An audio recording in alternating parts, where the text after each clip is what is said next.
He had finally gotten the hang of his journal, writing things that bordered on thoughtful, but it was still just a sham.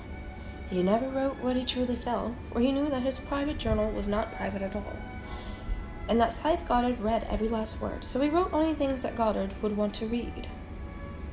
Although Rowan did not forget his secret pledge to throw the scythe hood to Citra, there were moments when he willfully suppressed it in his mind, allowing himself to imagine what it would be like to be an ordained scythe.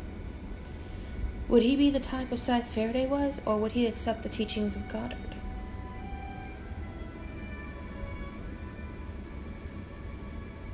As much as Rowan tried to deny it, there was logic to Goddard's approach. After all, what creature in nature despised its own existence and felt shame for its means of survival? We became unnatural the moment we conquered death, Scythe Faraday would say. But couldn't that be a reason to seek whatever nature could find within ourselves? If he learned to enjoy gleaning, would it be such a tragedy? He kept these thoughts to himself, but Scythe Volta could read, if not the specifics, then the general nature of his thoughts.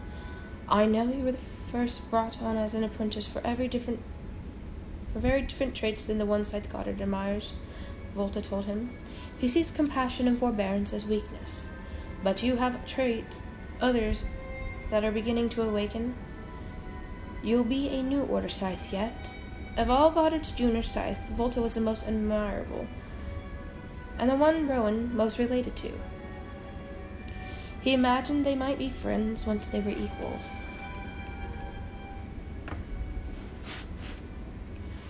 Do you remember the pain when we beat you down? Volta asked one afternoon, at the end of memory training. How could I ever forget? There are 3 reasons for it, Volta told him. The first is to connect you with our ancestors, reliving the pain and the fear of pain, because that's what led to civilization and humanity's advancements beyond its own mortality.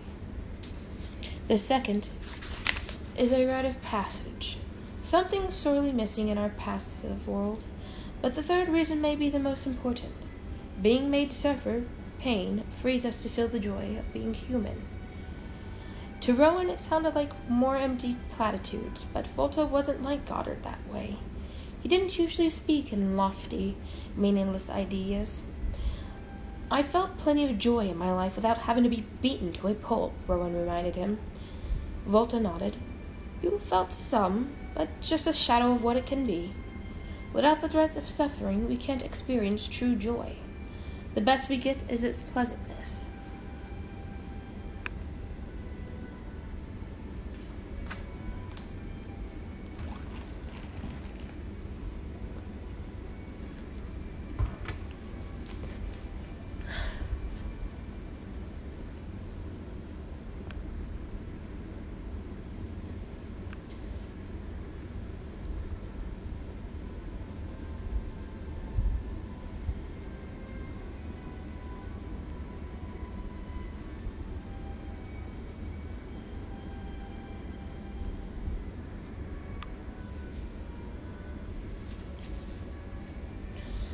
To Rowan, it sounded like more empty platitudes. But Volta wasn't like Goddard that way. He didn't usually speak in lofty, meaningless ideas. Rowan had no response to that, because it struck him as true. He had led a pleasant life. The biggest complaint was being marginalized. But didn't everyone feel marginalized? They lived in a world where nothing anyone did really mattered. Survival was guaranteed. Income was guaranteed. Food was plentiful. And comfort was a given. The Thunderhead saw to everyone's needs. When you need nothing, what else can life be but pleasant? You'll get it eventually, Scythe Volta told him. Now that your pain nanites are dialed to 0, it's inevitable. Esme remained a mystery. Sometimes she came down to eat with them, sometimes she didn't. Sometimes Rowan would catch her reading in various places around the mansion, mortal-age books made of paper that had apparently been collected by the owner before he surrendered it all to Scythe Goddard. She would always hide from him whenever it was she was reading, as if embarrassed by it. When you become a Scythe, are you going to stay? She asked him. Maybe, he told her, and maybe not. Maybe I won't get to be a Scythe, so maybe I'll be nowhere. She ignored that last part of his answer. You should stay, she told him. The fact that this 9-year-old girl seemed to have a crush on him was one more complication Rowan didn't need. She seemed to get everything she wanted. So did that mean she got him if she wanted that too? My name's Esmeralda, but everyone calls me Esme, she told him when she followed him into the weight room one morning. Usually, he'd be nice to younger kids, but since he was told he had to be nice to her, he suddenly found he didn't want to be. I know, Scythe Goddard told me. You really shouldn't be here. These weights can be dangerous. And you're not supposed to be here without Scythe Chomsky to spot you, she pointed out, then sat down on a bench press, showing no sign of leaving. If you like, we could play a game or something when you're done with your training.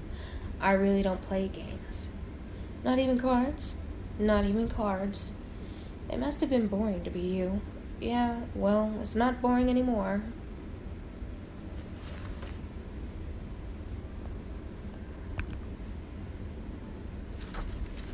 I'll teach you to play cards after dinner tomorrow, she announced. And since Esme got what she wanted, Rowan was there at the appointed time, whether he wanted to be there or not. Esme must be kept happy, Scythe Volta reminded him after Rowan's card game with her. Why? Rowan asked. Goddard doesn't seem to care about anyone who doesn't wear Scythe robes, so why does he care about her? Just be decent to her. I'm decent to everyone, Rowan pointed out, in case you haven't noticed. I'm a decent person. Volta laughed. Hold on to that for as long as you can, he said, as if doing so would be a very difficult thing. Then came the day Scythe Goddard threw a new wrinkle into the taut fabric of Rowan's life. It came without warning, as did all things Scythe Goddard threw at him. It was during Killcraft. Today, Rowan was working with 2 blades, daggers in each hand. 2 blades were difficult for him. He favored his right and had little dexterity with his left. Scythe Goddard loved to make it difficult for Rowan in these training sessions, and always judged him harshly when he didn't rise to some imaginary level of perfection. Yet Rowan had been surprising himself. He had been getting better at wielding weaponry, and even drawn forth mild admissions of approval from Goddard. Adequate, Goddard would say, or that wasn't entirely dismal. It had high praise from the man, and in spite of himself, Rowan felt satisfaction each time Goddard gave him approval, and he had to admit he was beginning to like wielding deadly weapons. It had grown on him like any other sport, skill for the sake of skill, and then a sense of accomplishment when he did well. On this particular day, things took a severe turn. It was evident from the moment he stepped out onto the lawn that something was up, because the dummies had not yet been put out. Instead, there were at least a dozen people. But instead, there were at least a dozen people milling about the lawn. He didn't get it at first. He should have known that something was different, because all the junior Scythes were there today to watch his training. Usually, it was just Goddard.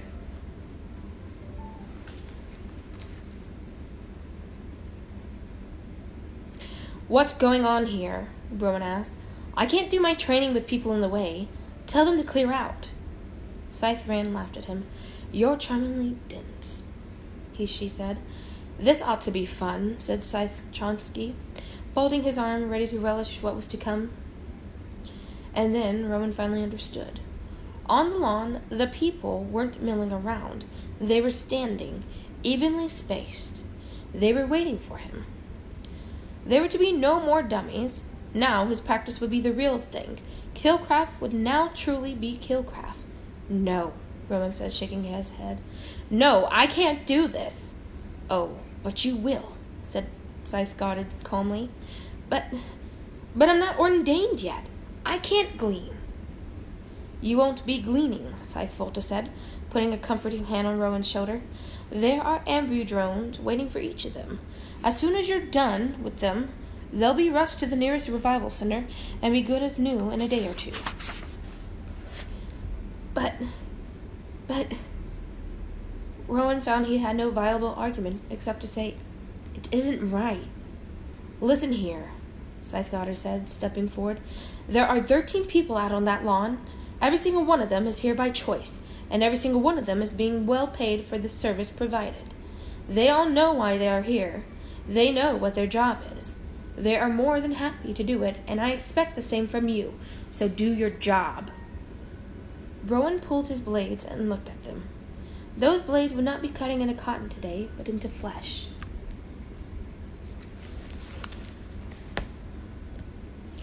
"Hearts and jugulars," Scythe told him. "Dispatch your subjects with speed. You will be timed." Rowan wanted to protest, insist that he couldn't do it. But as much as his heart told him he couldn't, his mind knew the truth.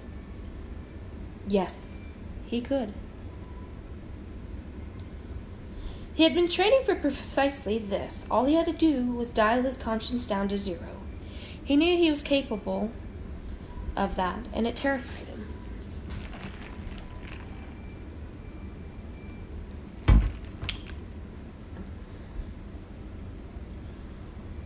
"You have to take down 12 of them," Scythe Goddard told him, "and leave the last one alive."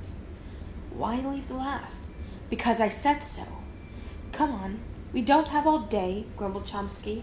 Volta threw Chomsky a withering glare, then spoke to Rowan with far more patience. "It's just like jumping into a cold pool. The anticipation is much worse than the reality. Take the leap, and I promise all will be well."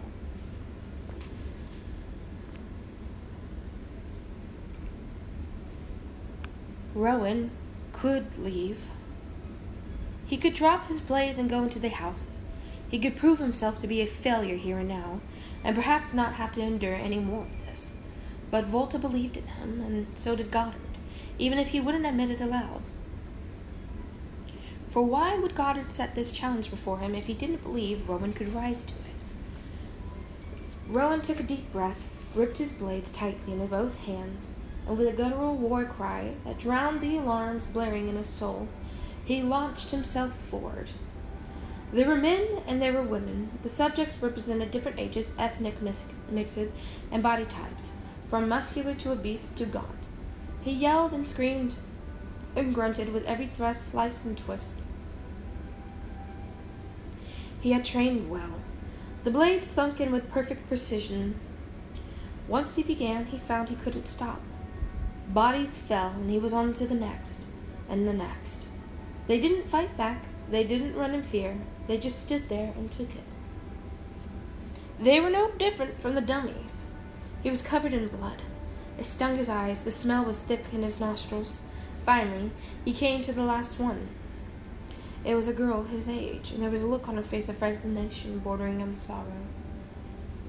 He wanted to end that sorrow. He wanted to complete what he had begun, but he overrode the brutal imperative of the hunter in him. He forced himself not to swing his blades. "Do it," she whispered. "Do it, or I won't get paid." But he dropped his blades to the grass. 12 deadish, 1 left alive. He turned to the Scythes, and they all began to applaud. "Well done," Scythe Goddard said, more pleased than Rowan had ever seen him. "Very well done." Ambudrones began to descend from above, grasping his victims and spiriting them away to the nearest revival center, and Rowan found himself smiling. Something had torn loose inside of him.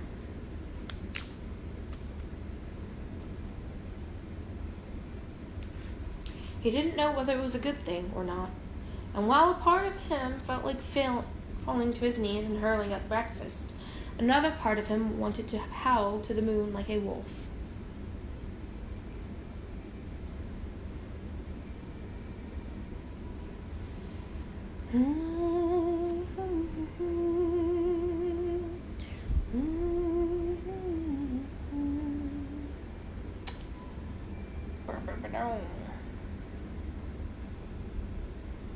All right. A year ago, if you told me that I'd know how to wield more than 24 types of blades, that I would become an expert at firearms and that I would know at least 10 ways to end a life with my bare hands, I would have laughed and suggested that you ought to get your brain chemistry tweaked. Amazing what can happen in just a few short months. Training under Scythe Goddard is different from under Scythe Faraday. It's intense, physical, and I can't deny that I'm getting better at everything I do. If I am a weapon, then I am being sharpened against my grindstone every day. My second conclave is coming up in a few weeks. The trial was nothing more than a simple question. I'm told it will be different this time. There's no telling what the apprentices will be expected to do. One thing's for sure, there will be serious consequences for me if I don't perform to Goddard's liking. I have every confidence that I will.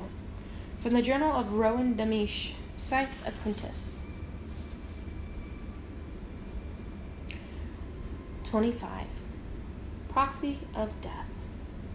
The engineer liked to believe that his work at magnetic propulsion laboratories was useful, even though it had always appeared pointless. Go lay down.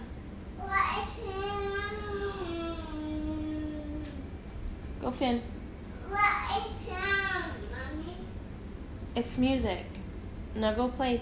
No, that's thunder. No, it's upstairs, neighbors. It's not thunder. Go. It's not thunder. Nope. Nope. No one. No one. No one.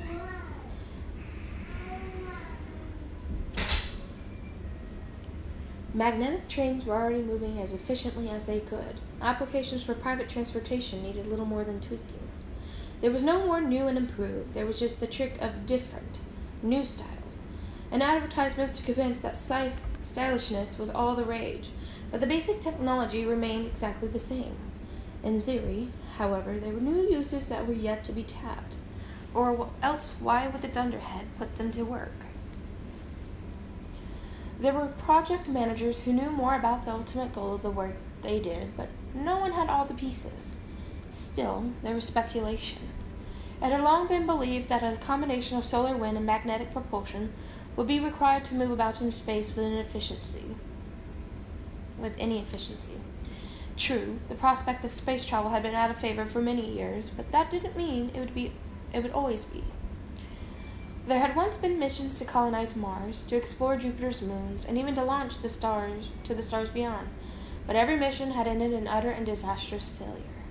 Ships blew up, colonists died, and in deep space, death meant death. Just as completely as if they had been gleaned.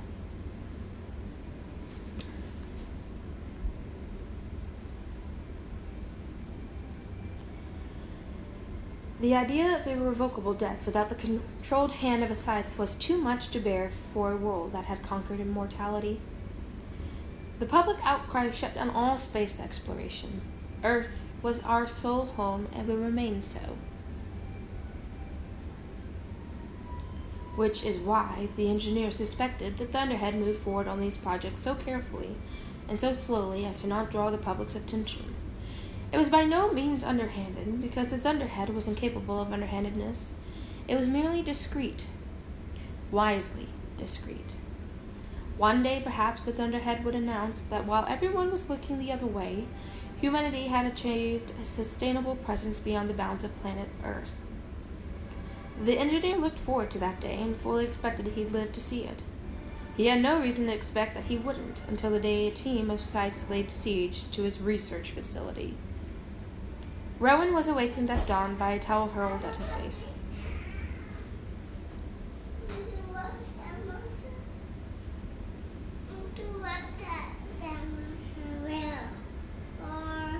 It's fine, Finley. Go play. Please go play.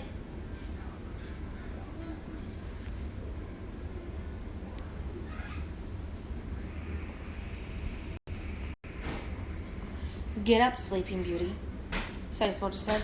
Shower and get dressed. Today's the day. Today's what day? Rowan said, still too groggy to sit up. Gleaning day, said Volta. You mean you guys actually glean? I thought you just partied and spent other people's money.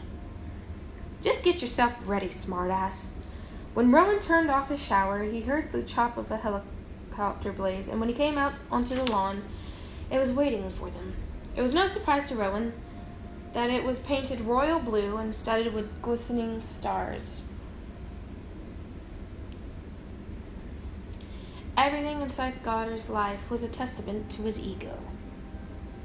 The other three Scythes were already out front practicing their best kill moves. Their robes were bulky and clearly loaded down with all the nature of weaponry sheathed within the folds. A flamethrower? Chomsky shrugged. No law against him, and anyway, what business is it of yours? Goddard strode out of the mansion. What are you waiting for? Let's go. As if they all hadn't been waiting on him. The moment was charged. How many are you going to glean? He asked Scythe Volta. But Volta just shook his head and pointed to his ear. Too loud to hear Rowan over the helicopter blades, which made the Scythe's robes flail like flags in a storm as they crossed the lawn.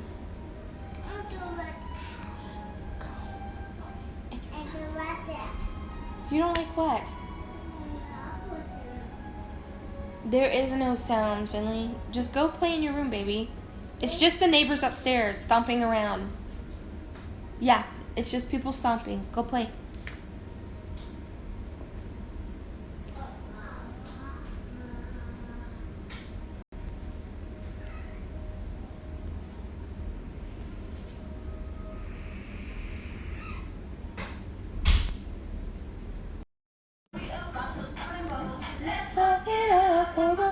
Where my girls are. Ooh, where my girls are, my girls are.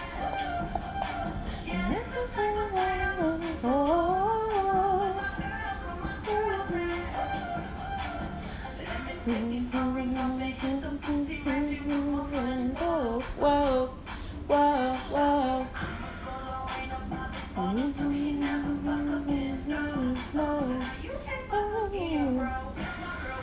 And if she with it, then I'm with it. None of business, salute. CEOs and dancing like a CEO.